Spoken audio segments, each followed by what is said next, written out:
సంకల్పం ఉంటే ఏదైనా సాధించవచ్చు అనడానికి ఆ యువతే నిదర్శనం. గ్రామీణ ప్రాంతం నుంచి వచ్చినప్పటికీ చిన్నప్పటి నుంచి మోడలింగ్, ఫ్యాషన్ రంగంపై ఉన్న ఆసక్తితో ఆ దిశగా అడుగులు వేసింది. జైపూర్లో జరిగిన ఫరెవర్ మిస్ ఇండియా పోటీల్లో 4వ స్థానంలో నిలవడంతో పాటు మిస్ ఆంధ్రప్రదేశ్గా ఎన్నికైంది. బీటెక్ చివరి సంవత్సరం చదువుతూనే పోటీలకు శిక్షణ తీసుకుంటూ విద్య, ఫ్యాషన్ను సమన్వయం చేసుకుని ముందుకు సాగుతోంది.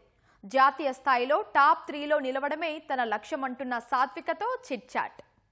అందాల పోటీలు అంటే మెట్రోపాలిటన్ సిటీలకు పెద్ద పెద్ద నగరాల్లో జీవించే వ్యక్తులకు మాత్రమే పరిమితం అవుతుంది అన్నది సర్వసాధారణం. కానీ గ్రామీణ స్థాయిలో చదువుకుంటూ అందాల పోటీలలో పాల్గొనాలన్న ఆలోచనే చాలా అరుదుగా వస్తుంటుంది. కానీ అలాంటి అరుదైన ఆలోచన చేయడంతో పాటు జాతీయ స్థాయిలో 4వ స్థానం సాధించడమే కాకుండా రాష్ట్రంలో అంటే మిస్ ఆంధ్రప్రదేశ్గా ఎన్నికైంది తిరుపతి జిల్లా వెంకటగిరి ప్రాంతం బాలాయపల్లె మండలానికి సంబంధించిన ఓ యువతి. నగరాలకు మాత్రమే పరిమితమైన అందాల పోటీలలో పాల్గొనాలనే ఆలోచన ఎందుకు వచ్చిందనే విషయాలు తెలియజేసేందుకు సాత్విక మన దగ్గర ఉన్నారు. ఆ అమ్మాయిని అడిగి మరిన్నో తెలుసుకుందాం. సాత్విక, అభినందనలు. మీకు మిస్ ఆంధ్రప్రదేశ్కి ఎన్నికవడం, అదే విధంగా జాతీయ స్థాయిలో 4వ స్థానంలో ఉండడం. మామూలుగా మీరంతా గ్రామీణ వాతావరణం కదా, మిస్ ఇండియా కానీ లేకపోతే అందాల పోటీల్లో పార్టిసిపేట్ చేయాలనే ఆలోచన మీకు ఎలా మొదలైంది?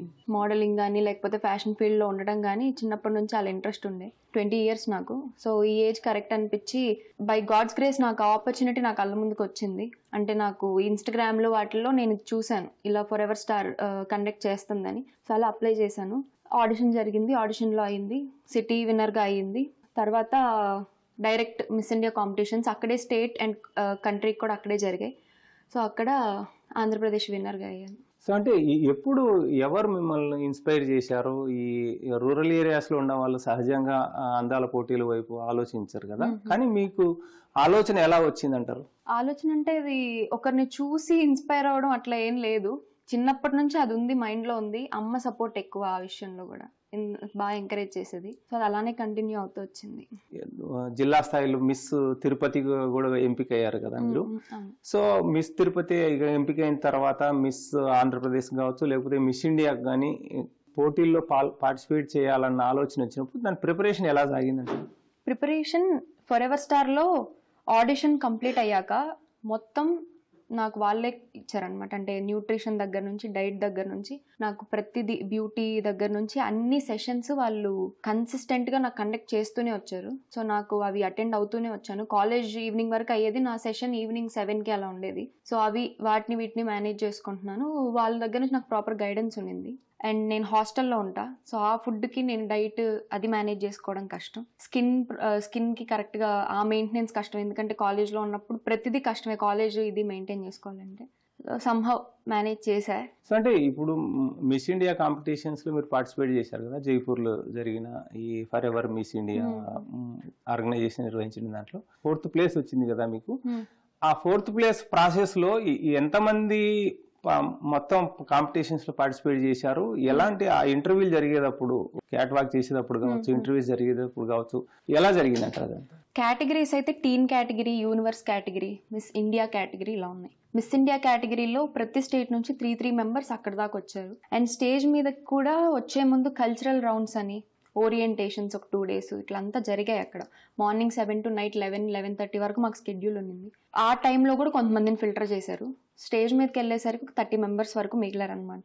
మన స్టేట్ నుంచి 2 మిగిలాం పైన. సో దాంట్లో నేను గెలిచా. ఇప్పుడు ఇక్కడ ఏంటంటే ఓన్లీ బ్యూటీ మీద అనేది కాదు, ఈ త్రూ అవుట్ జర్నీలో ఎవరు వాళ్ళని ఎలా రిప్రజెంట్ చేసుకున్నారు అనేది మెయిన్ కాంపోనెంట్. తర్వాత వాక్. సో వాక్కి మాకు షే లోబో అని ఒక కొరియోగ్రాఫర్ ఉన్నారు. ఆయన బాలీవుడ్ మలైకా అరోరా, షారూక్ వీళ్ళందరికీ రన్వే కొరియోగ్రాఫర్ ఆయనే. సో ఆయనే మాకు కొరియోగ్రాఫ్ చేశాడు. వాళ్ళు కొరియోగ్రాఫ్ చేసేటప్పుడు కూడా గమనిస్తూ, సో ఎవరు ఏంటి, బాడీ లాంగ్వేజ్ ఏంటి అని వాళ్ళు చూసుకుంటూ, సో మార్కింగ్ అనేది ఓరియంటేషన్ అప్పటి నుంచి కూడా మార్కింగ్ జరుగుతూనే వచ్చింది. ద ఫైనల్ స్టేజ్ వచ్చి వాక్ జరిగింది. సో అంటే ఈ ఓన్లీ బ్యూటీగా కాకుండా మెంటల్ గా కూడా ఏంటి అన్నది కూడా ఎలాంటి క్వశ్చన్లు వేశారు మీరు? వాటిని ఎలా ఫేస్ చేశారు? పేరెంట్స్కి కొన్ని కామన్ క్వశ్చన్స్ ఉంటాయి. సో మీరు ఇలా గెలిస్తే మీ సొసైటీకి ఏం చేస్తారు, లేదా విమెన్ ఎంపవర్మెంట్ ఎడ్యుకేషన్, ఇలాంటి పర్టికులర్ క్వశ్చన్, ఒక సెట్ ఆఫ్ క్వశ్చన్స్ వాళ్ళు ఉంటాయి. అండ్ వాళ్ళు క్వశ్చన్స్ మాకు చెప్తారు అని కాదు, కానీ ముందుగా కొంచెం గైడెన్స్ ఉంటుంది దాని గురించి కూడా. ఓకే. సో అంటే ఏంటి మరి మీరు మిస్ ఆంధ్రప్రదేశ్గా ఎన్నికయ్యారు కదా, ఇప్పుడు ఎలక్ట్ అయ్యారు. సో ఏంటి మీ గోల్? ఉమెన్ ఎంపవర్మెంట్ సైడ్ కావచ్చు, లేకపోతే వేరే సోషల్ సర్వీస్ కావచ్చు, మీ బ్యూటీని మీ ఈ దీన్ని ఉపయోగించుకొని ఏం చేయాలనుకుంటున్నారు? ఇప్పుడు సోషల్ మీడియాలో ఉన్నాను, ఏదన్నా ఆపర్చునిటీ వచ్చినా, ఏదైనా సర్వీస్ చేయడానికి, లేకుంటే ఇంకేదన్నా సరే, లేదా నాకు ఏదైనా చెప్పే ఛాన్స్ వచ్చినా డెఫినెట్గా ఇలా ఒక స్టెప్ ముందుకు వేయాలి. ఎందుకంటే ఈ పర్టికులర్ స్టేజ్లోకి రావడానికి బౌండరీస్ ఎక్కువ ఉంటాయి, లిమిటేషన్స్ ఎక్కువ. ఆ పర్టికులర్గా సౌత్ ఇండియాలో చాలా ఎక్కువ. కొంతమందికి ఆ థాట్ ఉంటుంది రావాలని. వాళ్ళు ఇన్ కేస్ నన్ను ఇన్స్పిరేషన్గా తీసుకోవాల్సి వస్తే నేను ఖచ్చితంగా వాళ్ళకి హెల్ప్ఫుల్గా ఉంటాను, గైడెన్స్ ఇవ్వడానికి. కానీ అందాల పోటీలకు సంబంధించి మీ లక్ష్యం ఏంటి నెక్స్ట్? నాకు ఇంకొక 1 year వరకు వాళ్ళతోనే ఉంటుంది, ఎందుకంటే ఫ్యాషన్ వీక్స్ అవి జరుగుతాయి. సో నేను ఇప్పుడు బీటెక్ ఫైనల్ ఇయర్, తర్వాత నా స్టడీస్, నా కెరీర్ కూడా నేను చూసుకోవాలి కదా. ఆ 1 year తర్వాత కూడా నాకు ఇంకేదైనా మంచి ఆపర్చునిటీ వచ్చి నేను రిప్రజెంట్ చేయడానికి కుదిరితే ఈసారి ఇండియాలో టాప్ 3 ఉండడానికి ట్రై చేస్తాను. అదే గోల్ ప్రస్తుతానికి. అకాడమిక్ సైడ్ ఎడ్యుకేషన్కి సంబంధించి మీ బీటెక్ కంప్లీట్ చేసే సమయంలో ఏదైనా ఇబ్బందులు వచ్చాయో వాటిని ఎలా ఓవర్కమ్ చేశారు? మేనేజ్ చేసుకున్నాను కాబట్టి రాలేదు. ఫ్రెండ్స్ సపోర్ట్ కూడా ఎక్కువ. అకాడమిక్స్లో చేస్తున్నప్పుడు వాళ్ళు ఉన్నారు నాకు సపోర్ట్, ఏదన్నా ఉన్నా వాళ్ళు చూసుకున్నారు. ఓకే. సో అంటే ఇప్పుడు రూరల్ ఏరియాస్ నుంచి ఈ అందాల పోటీల్లో పార్టిసిపేట్ చేయాలనుకొని భావించే వాళ్ళకు మీరిచ్చే సలహాలు ఏంటి, సూచనలు ఏంటి? మనకి ఏదన్నా ఇంట్రెస్ట్ ఉన్నప్పుడు ఖచ్చితంగా ఏదైనా ఆపర్చునిటీ వస్తే ఖచ్చితంగా ట్రై చేయాలి, అది వదలకూడదు అనేది ఇప్పుడు నేను ప్రాక్టికల్గా ఎక్స్పీరియన్స్ చేశాక అర్థమైంది. ఇప్పుడు నేను వదిలేసి ఉంటే ఇదంతా ఉండేది కాదు, ఎందుకంటే స్టడీస్ ఉన్నాయి కదా, ఇదంతా చేయలేమని వదిలేసి ఉంటే అయి ఉండేది కాదు. ఆపర్చునిటీ వచ్చింది, ట్రై చేద్దామని నేను వెళ్ళటం. మమ్మీ అసలు నాకు కంప్లీట్ సపోర్ట్ అనమాట. అందరికి నేను చెప్పేది అది, ఏదైనా ఆపర్చునిటీ వస్తే అసలు ఒక్క నిమిషం కూడా ఆలోచించొద్దు, ట్రై చేయండి ఫస్ట్. అది అవ్వుద్దా లేదా తర్వాత సంగతి. ఖచ్చితంగా అయితే ట్రై చేయాలి. అది మీ ప్యాషన్కి రిలేటెడ్ అయితే 100% ట్రై చేయాలి. రూరల్ ఏరియాస్లో కొన్ని ప్రాబ్లమ్స్ ఉంటాయి, లేకపోతే మాకు అది వీలవుతుందే కాదా అన్న అభిప్రాయం ఉంటుంది, ప్యాషన్ ఉండొచ్చు వాళ్ళలో. అట్లాంటి వాళ్ళకు మీరు, ఎందుకంటే రూరల్ బ్యాక్గ్రౌండ్ నుంచి వచ్చిండే వాళ్ళు, ఎలా చేయొచ్చు అంటారు? డౌట్ ఉండకూడదు ఫస్ట్. అది ఇంట్లో ఏమన్నా లిమిటేషన్స్ ఉంటే they have to take care. అది వాళ్ళ అది ఇంకా వాళ్ళ ఇంట్లో పరిస్థితిని బట్టి వాళ్ళు మేనేజ్ చేసుకోవాలి. ప్రజెంట్ ఉన్న సిచ్యువేషన్లో సోషల్ మీడియా అనేది పెద్ద విషయం. మనకి ఏ ఆపర్చునిటీ అయినా అక్కడ ఈజీగా దొరుకుతుంది. అది నాకు తెలిసినంత వరకు ఇప్పుడున్న సిచ్యువేషన్లో అవకాశాన్ని తెచ్చుకోవడం అనేది ఒక రకంగా ప్లాన్ చేసుకుంటే ఈజీ.